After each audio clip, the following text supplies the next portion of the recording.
doctors, the same thing for you. Um, the what else? Yeah, so art, decor, everything that's happening there.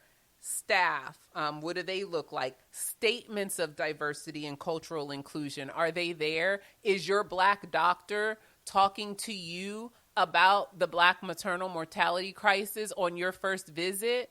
That should be a must. If you are brand new pregnant and you go into your Black doctor's, or you're a Black woman and you go into your Black doctor's office and they don't bring anything up about the Black maternal mortality crisis and how they work with, ma'am, if you're listening to my podcast, I assume that you're in the know, right? So somebody better speak to it for you. Otherwise, you have a doctor who will probably string you along until it's week 37 and induce you, and you'll be on the C-section table wondering why. You don't understand why. Well, because they're not interested. As far as they're concerned, they're doctors and they do good jobs. Though they're out, that's happening, y'all. We're having this conversation out here because we see it. That conversation isn't happening in every medical space. And every Black doctor is not convinced. The same way that people are out here thinking that coronavirus is fake and are exercising their rights to not wear masks because no one should be able to. The same thing. It's the same thing. It's the same thing happening.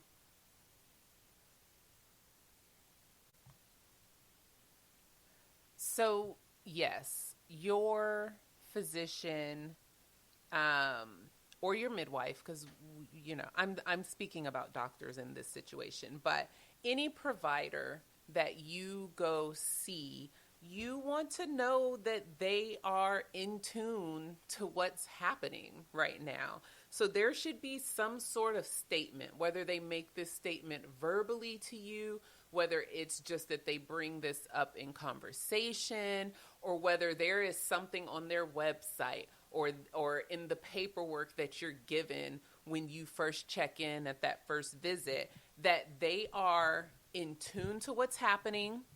And especially for Black women, especially for Black women, that they're aware. They're aware that there's an issue.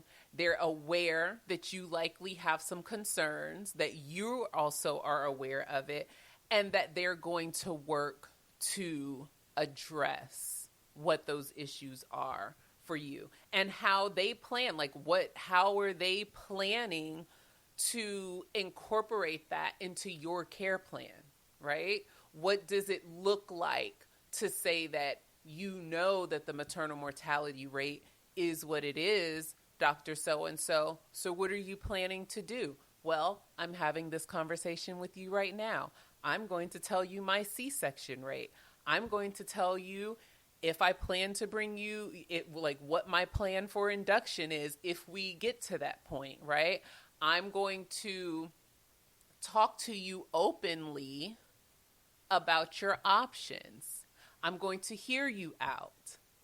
I'm going to appreciate that you bring a doula to labor with you because I understand that only brings better outcome for you, okay? So that's the kind of language that you want to hear and or see from your doctor who is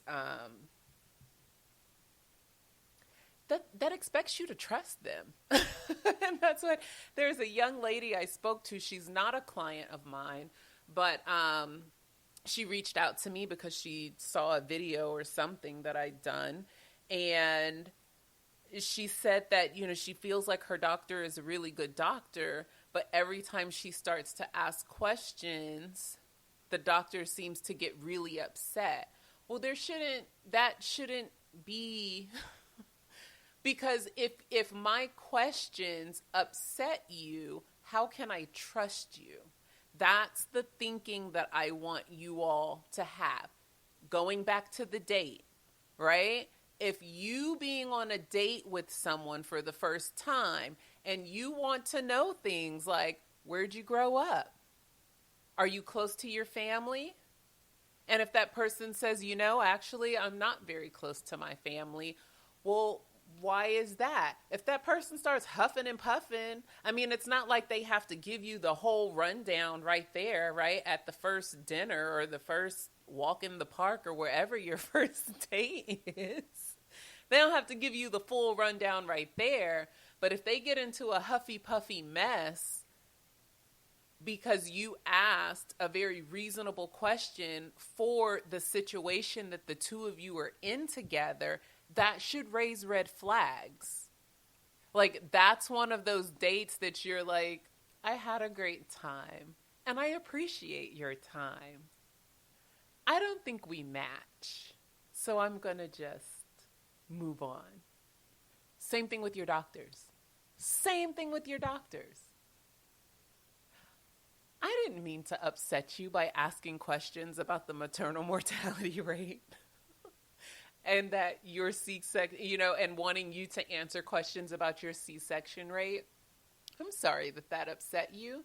I don't find us to be a match. You can do that.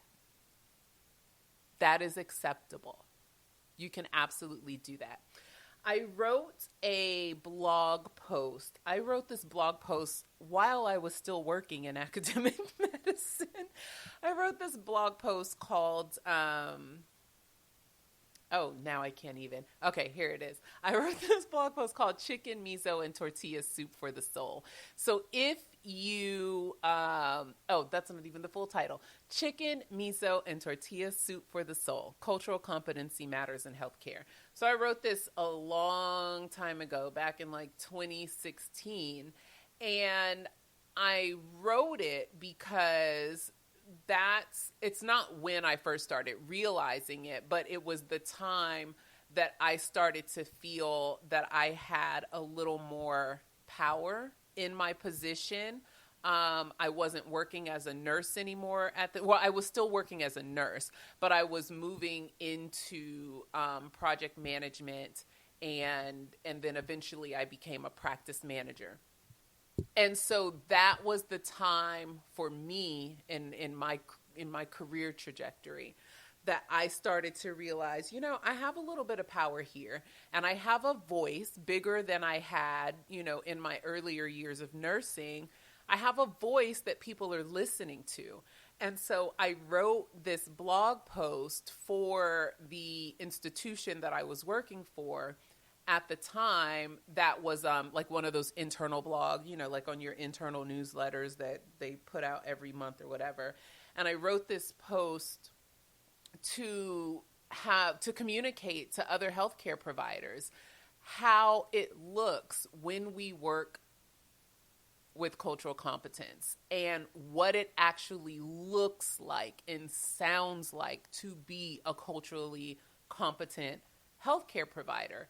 And so I'll make sure that I put the link to it in the show notes, but I just want to finish out on the three main things that I think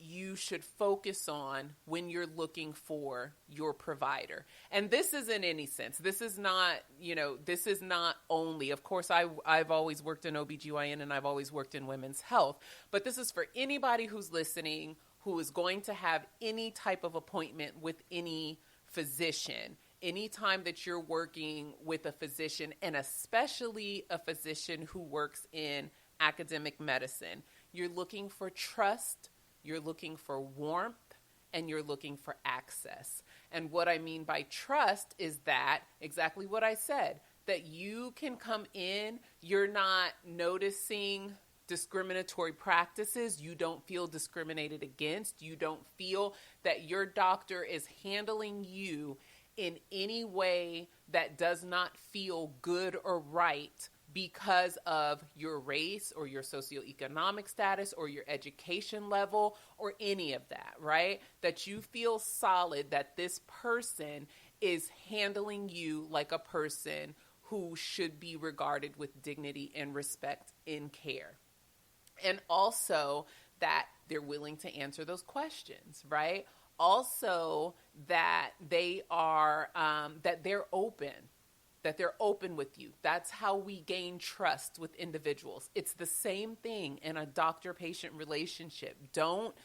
You don't have to relent to the power, right? What I call the power of the white coats. Like, you don't have to relent to that power. You have power also in this situation. Warmth. Warmth is just that, that feel good. Grandma you got sick.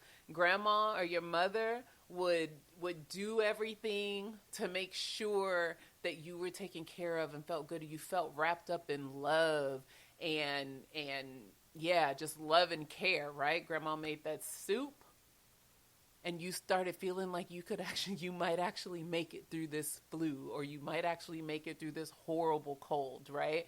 And so the warmth is that they're respecting your values. That makes you feel really good and cozy. That warmth looks like if you're a person who doesn't speak English as a first language, well, are they doing their best within the medical industrial complex, within your doctor's office? Are they doing their best to break that barrier for you? Do they have a person in the office who can come in and translate for you? Do they have translation services that can be used over the phone that is helpful to you?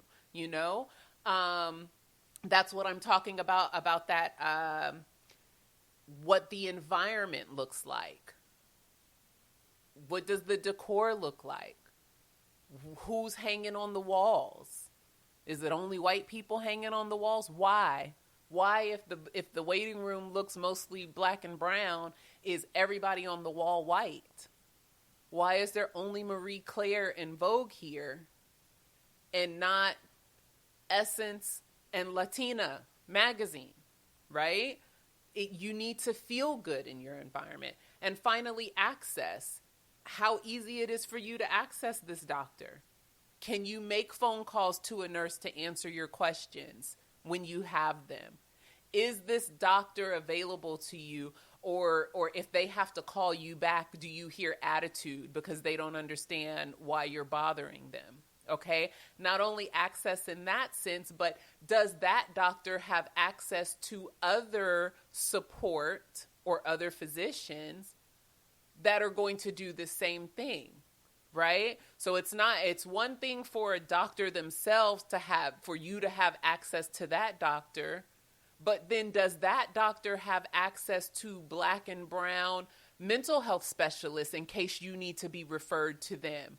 Or do they have access to black and brown hematologists in case you need to be referred that way? Like, that's those layers. There's layers. There's layers to everything, right? So there's levels. There's levels to this.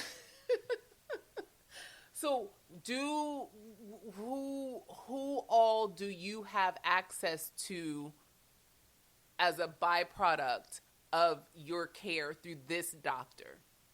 Is it still going to be that warm and that trust that you need to build in relationship, right? A lot of times doctors, they usually build a network of doctors who work a lot like themselves.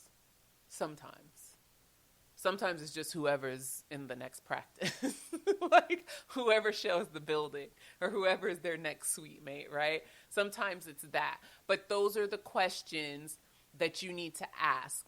That's what you're looking for when you're looking for doctors who look like you. It's not enough for them to just look like you. All skin folk ain't your kinfolk. Do I need to run that back? All skin folk ain't your kinfolk. And the way we figure out who is and who isn't is by doing our own due diligence, okay, to find these providers. And we're testing it out every single encounter that you have. You're looking, you're listening, you're feeling, okay? We don't just let people do. We're also a part